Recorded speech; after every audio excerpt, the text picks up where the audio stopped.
Hello football fans and Stoke City supporters. Welcome to Football News Now. I'm Owen Stevens. And I'm Beatrice Kiwomya. Stay tuned as we bring you all the latest football headlines 24 hours a day, 365 days a year. All the goals, all the games, 6 times an hour, 3,653 days a decade, 767,200 hours a millennium. Arsenal manager Arsene Wenger believes he has solved the team's goalkeeping crisis. With doubts over the form of Manuel Almunia and Lucas Fabianski, the Frenchman decided to play both goalkeepers in last night's 3-0 victory. Wenger looks set to stick with the 2-4-4-1 formation for the near future. Surgeons have hailed a pioneering operation that has saved the careers of Owen Hargreaves and Ledley King. The procedure saw the healthy parts of each player grafted onto an unwanted Chinese cadaver. Hedley Kingreve will play for Manchester United and Spurs, although doctors were unable to remove Hargreaves' annoying accent. Celtic and Rangers today confirmed they will break away from the Scottish Premier League to form a 2-team Caledonian Super League. After 38 riveting matches between the old firm, the clubs finishing first and second in the division will meet in a championship playoff at the end of the season. Now let's go over to our regular bloke Danny Spoke for a comment on that news. Danny? Disgrace. Rescuers have called off the search for David Bentley, a 26-year-old dead ball specialist last seen in 2008. There have been rumoured sightings of Bentley in a number of London night spots, but police now believe the former England player was abducted by Moroccan child traffickers and sold as a ball-juggling sex slave. And finally, Chelsea have signed Dominic Luanda, the gifted fetus who recently graduated from La Masia Academy in Barcelona. An 18-year contract and the use of the John Terry birthing suite proved too attractive for the player dubbed the next Fabregas. Luanda replaces Paulo Ferreira in Chelsea's squad for the trip to Liverpool. And those are the latest headlines for the footballistically minded. Those headlines, they've left me mighty hungry, Beatrice. Well, don't worry, Owen, because we've got a deep-filled opinion baguette coming up. Here's what the average idiot on the street is saying as we ask, who should replace Emile Heskey in the England starting lineup? Here's Paul Skinback with the word on the street. Emile Ivanhoe Heskey. Man, yes. Footballer, meh. Goal scorer, not on your Nelly. I'm Paul Skinback, and I'm here to find out who should replace that floundering blob of a mess of a footballer. Who should replace Emile Heskey in the England starting lineup? Oh, dear me. Well, that's quite tricky, actually, if I'm honest. Jay Bothroyd every time. Michael Owen, definitely not Gordon Ramsay. I don't like him. Defoe. Andy Carroll, I'd have to say. But don't you think he seems a little bit like what some people call a twat? I think Crouchy gets a bad term, really, because I think he may look gamey on the ball and everything, but he has got a good record for scoring for us. Kevin Davis, big strong man. Think he could do the job? Well, he also doesn't score very many goals, so he could do the natural transition to Heskey, maybe. Kevin Davies said that he wants to be an international standard footballer and be the new Emile Heskey. Are those two things possible together, really? I mean, I would love it if they were, but no. They're not. No, he's a bit hopeless. The problem with English football is we're buying in players from abroad all the time. We're not giving enough English players the opportunity to grow into that position. Arteta? Quality. Is he still allowed to play? He could play for us. Should we just have Arteta? That's an idea. There's no one out there, there's nothing you can do. A sad state of affairs. That's the word on the street, isn't it? I'm afraid so, yeah. Bugger.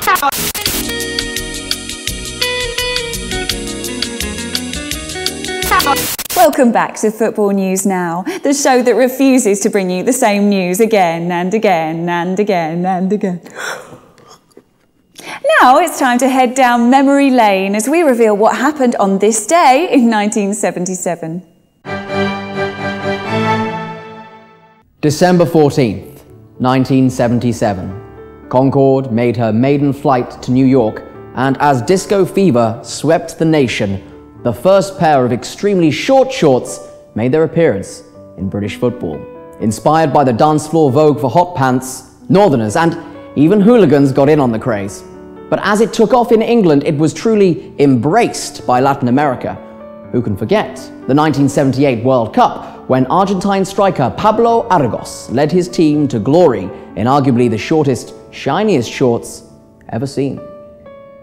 Fueron lesanos locos. They were crazy days. I liked the absence of material, the freedom this gave my legs to run, to pass. Unfortunately, 1982 brought an abrupt end to the fashion when scientists revealed the long-term health consequences of the shorts. For a long time, I remained silent, but now I have come to terms with it. Constant chafing from the shorts. They left me barren, infertile, seedless, like a seedless grape. For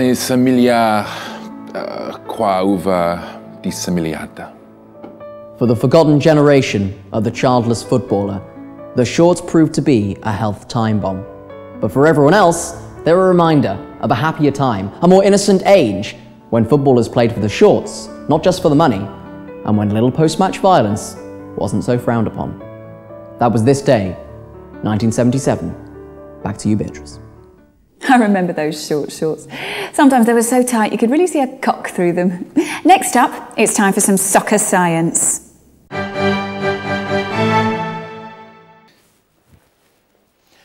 I am Professor Ronald Jeffers, and I study science in football, or football science, if you will. This week, I am looking at the mysterious phenomenon known as Dirk Kuyt. He is a forward for Liverpool FC, and he rose to fame in the 1980s by playing Sloth from The Goonies. With no velocity and the first touch of an elephant, Kuyt should not be able to influence a game. However, he harnesses ultimate power, which means he can successfully occupy any part of the pitch at any time for 90 minutes. Batty's first law of thermodynamics tells us that even a player of the most limited skill can make a difference to the game by running continuously. This is what I think we have in Kuyt. For a first-hand account of this phenomenon, I spoke on the Guggendefleischen to Liverpool FC captain Steven Gerrard. Well, Dirk's a great lad. He's always given 110%, you know what I mean? He's a real player's play. Oh, who am I trying to kid? The twat never scores, he's shite. I'm so depressed here. I mean, I could have gone to Chelsea, you know, United, instead of stayed at this f***ing club. Next week, can a footballer's name make him rubbish? We talk to Jason Dozell and Danny Shitu.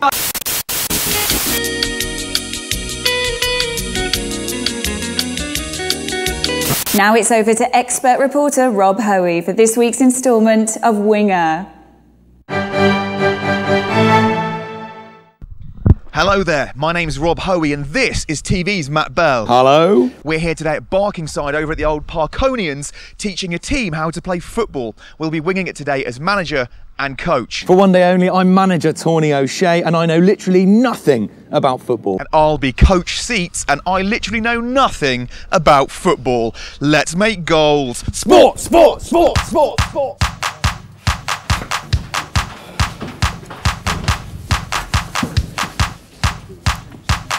Lads, huddle, huddle, huddle. Come on, let's get in. Get in for a chat. You're very lucky men. Okay, I'm Tony O'Shea, football manager extraordinaire. You're going to learn the art of football. Soccer football. This is Coach Seats. He's going to be putting you through your paces for the next few minutes before you start playing this game of football. What I want to see today is some amazing goals. Okay, gentlemen, handing you over to Coach Seats. Listen to this man. He's a trained professional. Okay. Train them! Everyone can kick a ball! Yes, a toe punt! Football language, I'm sure you understand. What people don't know is when you throw a ball in from the throw-in line, if it ricochets off a keeper, it counts as a goal. That's what we'll be concentrating on today. Every time Coach C says goal, can I hear the word goal? Say it again. Goal! Goal! One more time, that's pathetic. Goal! Kick off! Come on, Nobsy, score a good goal! Do a kick! We're in the blues, we're in the blues. Yeah, but which end does it get? Which end are they going? They've got a You're not signing your P45, son! Get in there! What is this, eccentric Thursday? Gotta get in there, it's not bingo day at the bank!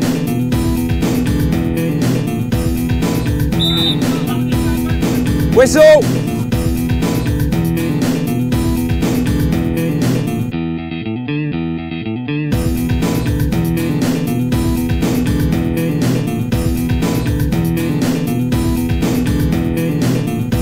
this, ref? Fritzl sex dungeon? Ref, you've got a head like a side of beef, you prick. It's like 10 Scotch eggs in a Tic Tac, come on. I thought I was going to have a good fun, but this is hardly Aston Vanilla. They're coming off now. We're going to give them some cheese and biscuits. Right, who wants some half-time refreshments? Glass of wine, anybody? Would you like some wine or some cheese and biscuits? What one are you going on? Which quarter? Different kinds of cheese, different kinds of energy. Give us a little bite. There we go. Good lad. Playing well. You're doing well, son, right? Well. Now, you've had enough of that. It's going to be fine. The second goal You just get out there. You do what you've got to do. You just keep smashing the thing. It's going to be good, but don't take drugs at the weekend. You were petrol-powered in the first half. You're going to be diesel-powered in the second. You burn slower, but you run harder, all right? You're lower geared. You're like a tractor. Well, we made it to just after half-time, and then they asked us to leave. Do you know what, though? I reckon they did that because they were scared. They'd never worked with such skill before because of our wise tutelage. Yeah, it could be that, yeah. But there's one thing I do know. They didn't see through our disguises. Which means that we successfully winged it. Next week, we're going to be going to a bloke's pub somewhere in London to talk football. Which we know nothing about. Ha! See you there. Passing interest in football. Out of touch with the modern world. Aged 60 to 85. Then why not come and work for the Football Association? Benefits include a competitive salary, signed pictures of David Beckham and an unlimited supply of secretaries. Football fans need not apply. The FA, sticking the boot in since 1863.